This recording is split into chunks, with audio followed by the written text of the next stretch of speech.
Hello viewers, আসসালামু আলাইকুম। Welcome back to my channel শাকের এন্ড রানুস রান্না বান্না।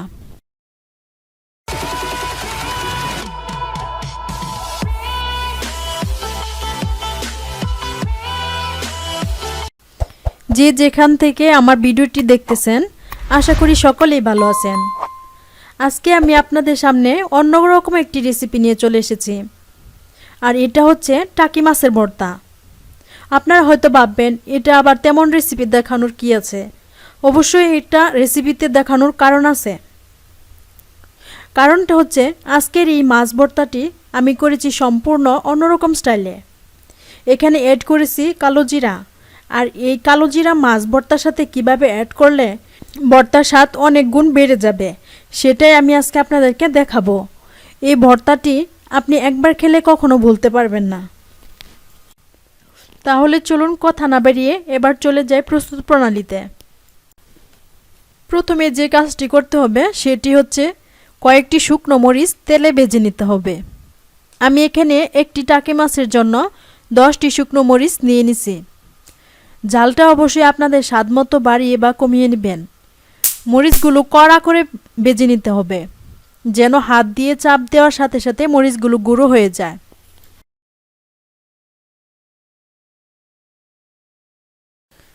আমি এখানে পেঁয়াজ কুচি নিয়েছি প্রায় 400 গ্রামের মতো। রসুন নিয়েছি বড় দেখে 2টি। পেঁয়াজগুলো লম্বা করে কুচি করে নিয়েছি। রসুনগুলো একইভাবে কেটে নিয়েছি। আমি এখানে বড় সাইজের একটি টাকি মাছ নিয়েছি। মাছটি 2 খণ্ড করে কেটে নিয়েছি।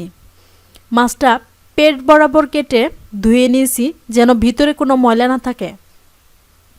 মাছটি 2 পাশ বরাবর ছোট ছোট কাট বসিয়ে দিয়েছি, যেন মশলাগুলো ভিতরে ভালোভাবে ঢুকে। মরিচ ভাজা শেষ, এবার আমি মাছটা ভেজে নেব। মাছ ভাজার জন্য আমি তৈরি করে নিচ্ছি।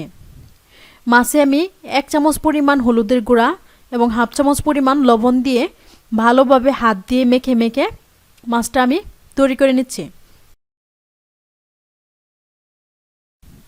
এবার একটি ফ্রাই প্যানে সামান্য পরিমাণ তেল দিয়ে দিলাম।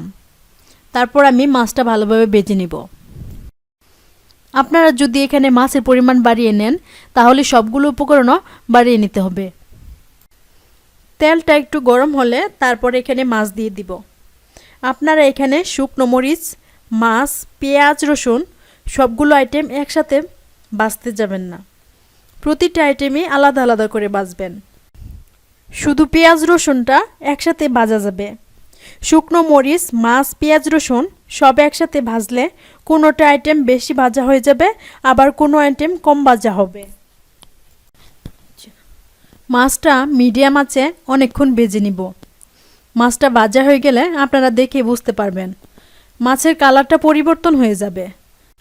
মাছটার উপরের সাইডটা একটু লাল লাল হয়ে যাবে। মাছটা ভালোভাবে ভেজে নিলে ভর্তা বেশি টেস্ট হবে।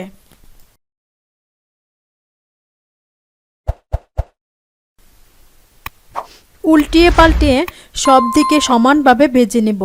এবার কালারটা দেখে বুঝতে পারছেন নিশ্চয় ভাজা হয়ে গেছে। এবার উঠিয়ে নেব।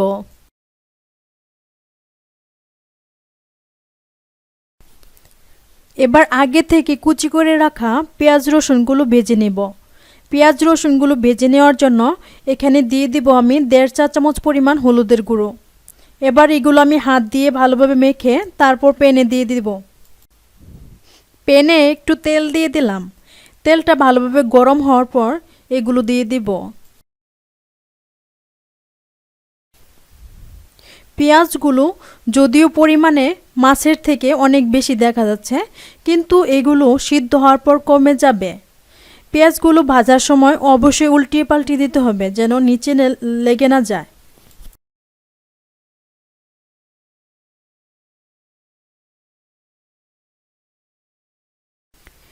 পেঁয়াজগুলো অবশ্যই মিডিয়াম আঁচে ভাজতে হবে। বেশি হাই হিটে ভাজতে গেলে সবগুলো সমানভাবে সিদ্ধ হবে না। এক পাশটা পুড়ে যাবে আর এক পাশটা কাঁচা থাকবে, এমনটা হতে পারে।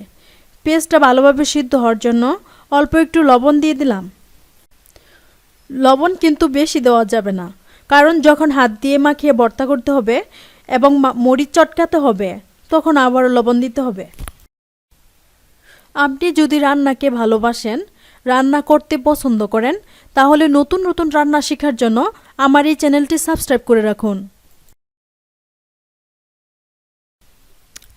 পেঁয়াজটা ভালোভাবে ভাজা হয়ে গেলে এর কালারটাও চেঞ্জ হয়ে যাবে, পরিমাণেও কমে যাবে আর পেঁয়াজটাও সিদ্ধ হয়ে নরম হয়ে যাবে।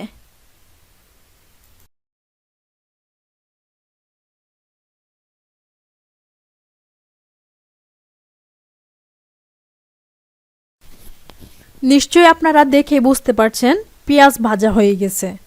পেঁয়াজ ভাজা হয়ে গেছে, এবার আমি নামিয়ে নিব। এবার আমি ছোট একটা পাতিলে 2 চা চামচ পরিমাণ কালো জিরা ভেজে নিব। কালো জিরাটা আমি একদম লো আঁচে ভেজে নিব, কারণ এটি হাই হিটে ভাজতে যাবেন না, তাহলে পুড়ে যাবে, এর অরিজিনাল স্বাদটা পাওয়া যাবে না। যখন একটু ফুটতে শুরু করবে তখনই আমি এটি নামিয়ে নিব। এবার আমি কালো জিরাটা শিলপাটায় গুঁড়ো করে নিব।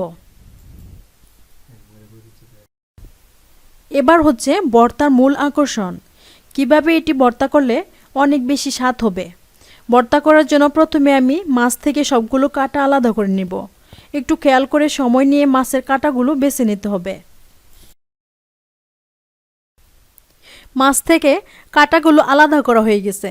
এবার আমি আগে থেকে ভেজে রাখা শুকনো মরিচগুলো আঙ্গুলের সাহায্যে চটকে গুঁড়ো করে নিব। এর জন্য আমি মরিচের সাথে অ্যাড করে নিব পরিমাণ মতো লবণ। লবণটা অবশ্যই পরিমাণ মতো নেবেন, কারণ আগে একবার অল্প একটু লবণ দেওয়া হয়েছিল, সেটার সাথে সামঞ্জস্য রেখে এবার লবণটা অ্যাড করবেন। আপনারা এইভাবে বাসায় ট্রাই করবেন। আমার বিশ্বাস এভাবে আপনারা ভর্তা করে খেলে এর স্বাদ কখনো ভুলতে পারবেন না। আপনারা যদি এভাবে ভর্তা করে খান তাহলে কেমন টেস্ট হয়েছে আমাকে অবশ্যই কমেন্ট করে জানাবেন। এবার আমি এর মধ্যে দিয়ে দিব ভেজে রাখা পেঁয়াজ রসুনগুলো, দিয়ে দিব গুঁড়ো করা কালো জিরা। এবার সবগুলো আইটেম একসাথে করে মাখিয়ে নিব।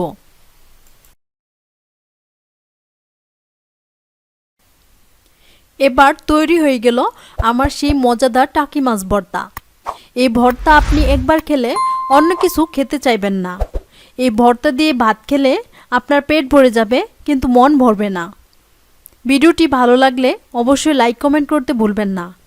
আর আপনি যদি এখনও চ্যানেলটি সাবস্ক্রাইব করে না থাকেন তাহলে এখনই সাবস্ক্রাইব করে দিন, না হলে পরে ভুলে যাবেন আর ভালো ভালো খাবার আইটেমগুলো মিস করবেন। আবারও দেখা হবে মজার আরেকটি রেসিপি নিয়ে।